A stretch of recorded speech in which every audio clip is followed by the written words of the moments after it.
কতগুলো চাঁদা তুলে এর বেশি গরম এখানে আপনাকে পাঠাইছে কে বলেন?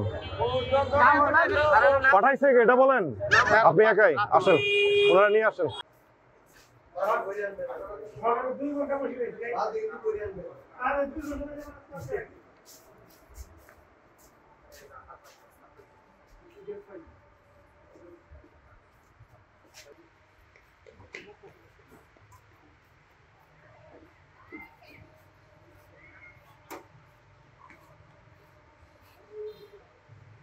এক্সট্রিম মশার কয়েল প্ল্যান্ট ফাইবার দিয়ে তৈরি, ডেঙ্গু চিকুনগুনিয়া বাহি সহ যে কোনো মশার বিরুদ্ধে দেয় এক্সট্রিম সুরক্ষা। গতকাল অতিরিক্ত পুলিশ সুপার সদর সার্কেল নরসিংদী তার নিয়মিত কার্যক্রমের অংশ হিসেবে আরশিনগর দিয়ে যাওয়ার পথে দেখতে পান যে কতিপয় লোক গাড়ি থামায় আরশিনগর মোড়ে টোল বা চাঁদা তুলতেছিল। তিনি গাড়ি থেকে নেমে তাদেরকে জিজ্ঞেস করেন যে আপনারা এইভাবে গাড়ি কেন থামাচ্ছেন এবং কিভাবে চাঁদা নিচ্ছেন, রাস্তায় বিশাল যানজটের তৈরি হচ্ছে এবং মানুষের দুর্ভোগ হচ্ছে।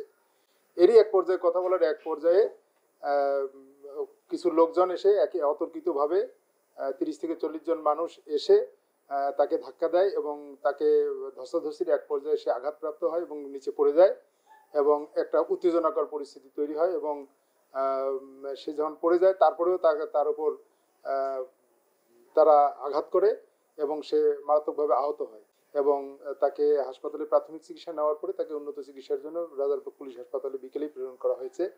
এই সংক্রান্তে আমরা গতকালকে একটা মামলা নিয়েছি এবং জড়িত থাকার অভিযোগে এখন পর্যন্ত 7 জনকে আটক করা হয়েছে। আমরা যাচাই বাছাই করে দেখতেছি, মেসেজটা এরকমই যে অপরাধী যেই হোক তাকে আমরা আইনের আওতায় আনবই এবং অপরাধ যদি মানুষ কেউ না করে, কেউ হয়রানির শিকারও যাতে না হয় সেটাও আমরা অবশ্যই বিবেচনা করব।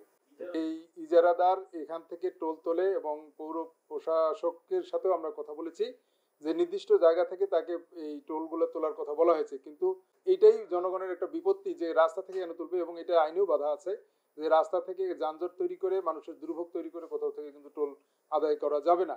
মূলত আমরা নিয়মিত কার্যক্রমে ছিলাম, পুলিশ ফোর্স সহ আমি ছিলাম।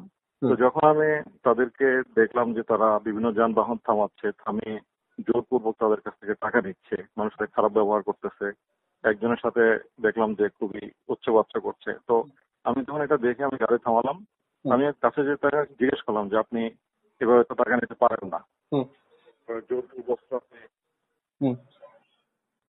এই যে গরিব মানুষ তারা, তাদের কাছ থেকে তাদের কষ্টার্জিত টাকা আপনারা কেন নিচ্ছেন? তারপরে এটা হাইকোর্টের আদেশও আছে যে এটা করা যাবে না। এভাবে করে আমি তাদেরকে জিজ্ঞাসাবাদ করতেছিলাম। এই জিজ্ঞাসাবাদের এক পর্যায়ে হচ্ছে 30-40 জন লোক এসে তারা তাদেরকে প্রথমে নিয়ে যেতে চায়, তারা তাদেরকে বাধা দেয় যে না, আপনারা তো নিতে পারবেন না।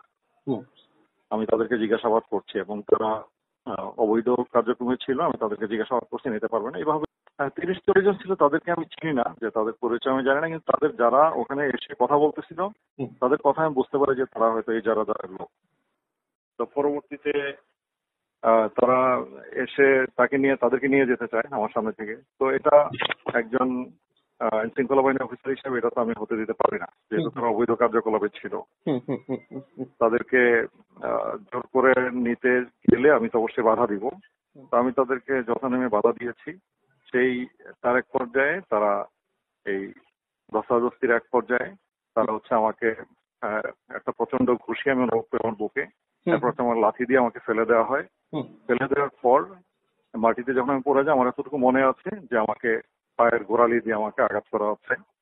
তো এরপর থেকে আমার আর কিছু মনে নাই। আমি প্রায় 10 মিনিট পর আমি অচেতন থাকার পর স্থানীয় লোকজন এবং স্থানীয় আমার যে পুলিশ সদস্য যারা ছিল তারা শুশ্রূষা করে আমার জ্ঞান ফেরে এবং আমাকে সদর হাসপাতালে নিয়ে যাওয়া হয় এবং উন্নত চিকিৎসার জন্য এখন ডাক্তারের পরামর্শক্রমে আমাকে রাজারবাগ পুলিশ হাসপাতালে প্রেরণ করা হচ্ছে। আমি যাচ্ছি, রাস্তায় আছি।